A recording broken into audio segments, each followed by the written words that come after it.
नमस्कार शेतकरी बंधूंनो, तर बघा पीएम किसान योजनेच्या 23व्या हप्त्याचं आज दिनांक 20 जून 2026 रोजी वितरण करण्यात आलेलं आहे।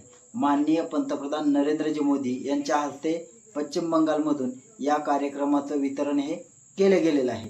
आता याच्यामध्ये जवळजवळ 9.44 कोटी लाभार्थ्यांना याचा फायदा होणार आहे आणि 18,880 कोटी रुपयांचा निधी या ठिकाणी वितरित केला गेलेला आहे।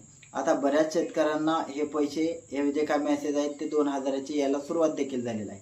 आता बऱ्याच शेतकऱ्यांना अशी देखील शंका होती की पीएम किसान योजनेसोबतच नमो शेतकरी महासन्मान योजनेचा देखील हप्ता सुटेल, परंतु गेल्या 3 दिवसांमधून जीआरची आपणही वाट पाहत होतो, परंतु तशा प्रकारचा कोणताही शासन निर्णय झालेला नाही आणि परिणामी त्या हप्त्याचं वितरण केले गेलेलं नाही। त्याच्यामुळे आज फक्त पीएम किसान योजनेच्या पात्र लाभार्थ्यांनाच हे पैसे मिळणार आहेत। आता शेतकऱ्यांना प्रतीक्षा आहे ती नमो शेतकरी महासन्मान योजनेची। आपण पाहिलं तर पीएम किसानच्या धर्तीवरच नमो शेतकरी महासन्मान योजनेचं राज्य सरकारने वितरण करण्याचं ठरवलं होतं आणि त्याप्रमाणे ते पैसे त्यांना मिळत देखील होते, परंतु नमो शेतकरी महासन्मान योजना गेल्या वेळेचा एक हप्ता म्हणजे मार्च महिन्याचा एक हप्ता आणि त्यानंतर आता चालूच एक हप्ता म्हणजे नमो शेतकरी महासन्मान योजनेचे 2 हप्ते हे आजच्या तारखेपर्यंत पकडले तर बाकी आहे। आता या हप्ता वेळेला न वितरण केल्यामुळे शेतकरी देखील काही प्रमाणात नाराज आहेत।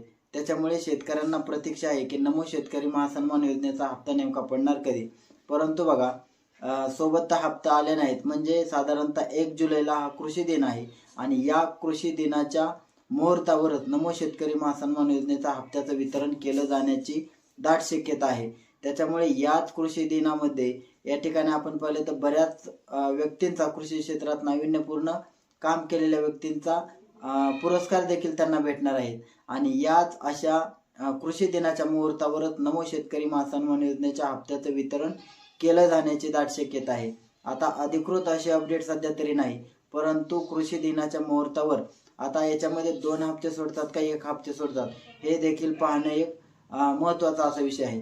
परंतु याविषयी अधिकृत असे अपडेट आले तर ती आम्ही तुमच्यापर्यंत पोहोचवण्याचा नक्की प्रयत्न करू। अजूनही आमच्या चॅनलला जर कोणी सबस्क्राईब केलं नसेल तर प्लीज सबस्क्राईब करा आणि बेल आयकॉन प्रेस करायला विसरू नका की जेणेकरून आम्ही बनवलेले जे काही व्हिडिओ असतात त्याचे नोटिफिकेशन तुमच्यापर्यंत पोहोचण्याला मदत होईल। धन्यवाद।